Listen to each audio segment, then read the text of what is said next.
Hi everybody, my name is David and this is All Things Sacred. So today I'm going to start the Major Arcana.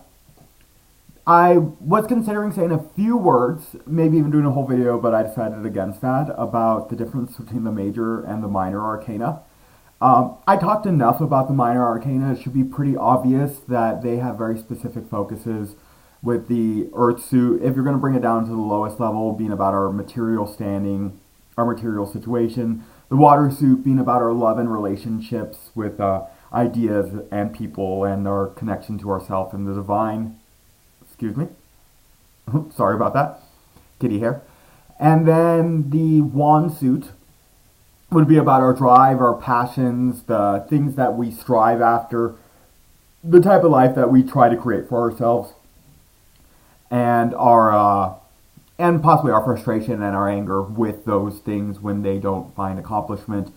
And then finally, the sword suit would be about our not only our discriminative powers, but in addition to that, our mental faculties as a whole, our ability to cognize, our ability to think up creative solutions, and to work as a co-creator as well as a big part of that creativity that arises out of the sword suit.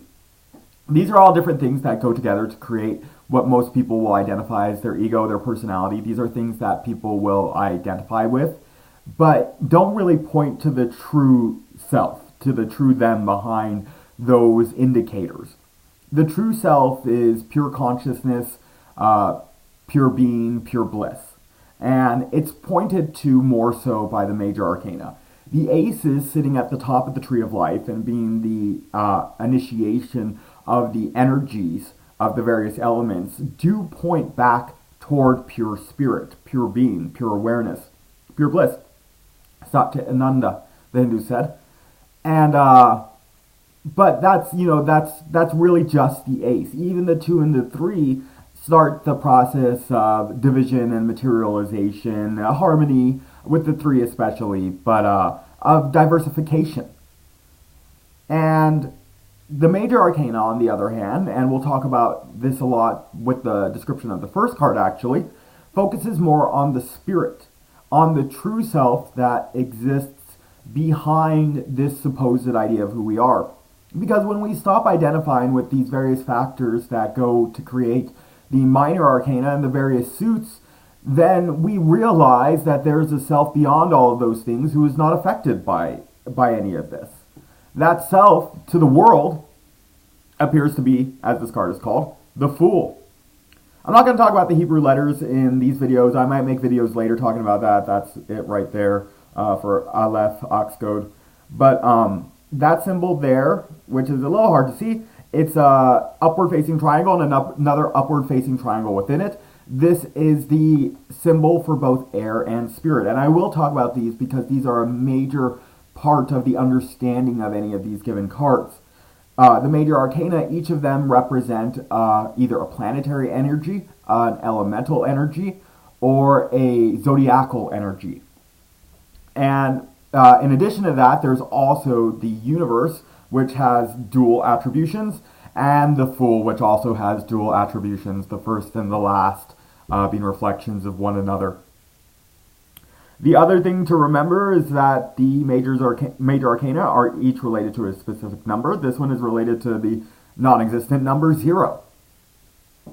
And this spirit that I was talking about, this consciousness, this being that's perceiving all of our experiences through our bodies as machines, as tools within this game of life, to the world appears a fool. Because this being is unconcerned, unattached, uncaring about any of the concerns that someone stuck in any of the 4 suits would be concerned with. They're concerned with their eternal nature. Instead, the Fool is. They're not concerned with the daily trials of the Earth suit of making money, or the intellectual pursuits of the sword suit and the people who aspire to be in that intellectual realm, or even relationships or drive. The Fool is free from all those things. You can see his feet up off the ground coming out of the background of the card. He's flying in the air. He's the liberated spirit that exists within all of us as only a potential, but who's really that it doesn't seem like a real person. When we think of ourselves more in lines of the idea of one, the magus is here, of being a singular unit. But the fool is free of any constraints of idea of who he is. He is pure spirit. On a cosmological scale, the fool is really a representation of the Holy Ghost, of the Holy Spirit, of our ability to connect directly to this source right within us. Everyone has the capability of doing it. Everyone has the possibility, and he is that representation of it. Because when we do that, then we can find communion with the divine. Then we can start to understand the divine laws and reasons that the magus is a master of. From the spot of the fool, he's our awakening. He's the opening of a new door into our mental sphere that allows us to overcome barriers, to leave the small house in which we grew up in our mind and explore the frontiers, the vistas on the horizon that exist within our mental dreamscape. When we realize that we don't have to view the world through these conditioned terms that have been given to us, through these four suits which have been conditioned and cause us worry and anxiety and stress, need, attachment, and aversion. The fool is free of all of that. He is boundless energy and light, and he's always in motion. Being the number 0 really relates to his idea that when this card shows up in a reading, it's saying that there is limitless potential laid out before you. That with this feeling of detachment, that even if this card is negatively interpreted or negatively aspected by other especially major arcana, that even if the world is viewing you as a fool, that your ability to move forward freely shouldn't be impeded, and you should not look at this aspect of your current being as a negative, but rather as something that is giving you all this possibility, if you're only to get up and go with it. The fool has no fear. The fool has no doubt. The fool is truly, like I said, the free and liberated being that exists within all of us. But the fact that he is called the fool makes him very difficult to approach for most people, because when they start to understand the true essence of this universe, that this life is like a dream, truly, then they start to be disinterested with the things of the world, with the things of this dream. Then suddenly they're ostracized by friends and family, by loved ones. They're viewed as differently, and it becomes difficult to truly accept this state because we've been so conditioned to the idea of what it means to be a fool. And when we get labeled by that, by those who just the day before we cared so much about their opinion and we no longer do, it's easy to be recalled back into that state of true foolishness, of true emptiness, of true lack. Because even though the fool seems empty by being the number 0, he is actually in direct communion with spirit. He is spirit. He is in direct communion with God. And so he is fulfilled. He's not empty. He appears as emptiness to the varied world and all its multiplicity. But he truly is not empty. He's beyond the mind. Normally, the air suit is related to the intellect and to the discerning and the divisive capability of the swords as a whole. We'll talk about that in the 6th major arcana for Gemini, called the Lovers. But here, the Fool, being the major arcana of air itself, shows that air's true purpose is that mediation between spirit, between divine and mundane and the world. That's the breath, the eternal breath that ignites our life. Our prana, which is our life force, is represented by the breath. Pranayam is the breath exercises, is how they're often interpreted from the Vedic traditions. But this really isn't just about working with our breath, but our life force, which is intrinsically connected to the breath. With each in and out breath, we breathe in and out life. And in between is where we really can connect to the divine. That middle point is the middle point of the Fool, that empty space that rises from deep meditation. When one enters deep meditation, the breath stills, the heartbeat slows. One can control their inner faculties a lot more readily because they can hear and see into their own being. They see, again, past this dream-like nature.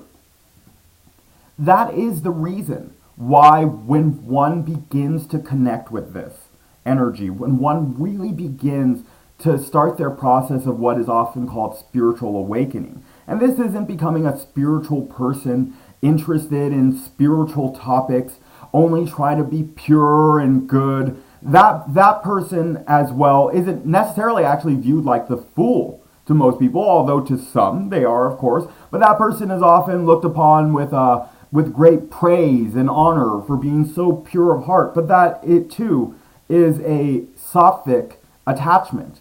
One eventually overcomes this and has the true spiritual awakening, which is a continuous experience, a new way of viewing the world, a new perception of this boundless possibility at all times, because one realizes, again, the dream state of this life. They begin to see past all of these veils that used to define them and used to define their relationships with others and with the divine and with situations in their life. One sees past this and realizes that moments when one is in sorrow or great anger, frustration, pain, that these come and go as fleetingly as a moment of great joy or bliss or ecstasy. That all of them, looking back from this moment when one is in a neutral state, are just parts of a dream. Yogananda talks about an analogy a lot, how when we're in a dream and we undergo dream pain and suffering, it seems so real at that moment. And then we could maybe go to a dream doctor and get dream healing, and then we're feeling better in the dream. We're feeling dream better. And that when we wake up, we realize too that this was all the dream pain and the dream healing were just mind stuff. That they were just the same, they were of the same substance. And they were all being created by the true self, watching from behind all of this. And eventually, too, when we die, this same analogy occurs, that we could be suffering of a great disease in the hospital, dying, striving to hold on to life, but then when we pass, we look and we realize that that was just dream stuff too, that we've awoken from the dream of the pain of the physical reality. And we become free in that moment. In that moment, we're liberated truly from our physical form. But the Fool isn't to be only experienced in the after-death state. This freedom of the attachments and responsibilities and negativities of the world isn't only to be sought for after death, but in the moment right now. The Fool is possible for all of us to find, and he allows us to wake up. See if I catch up at all.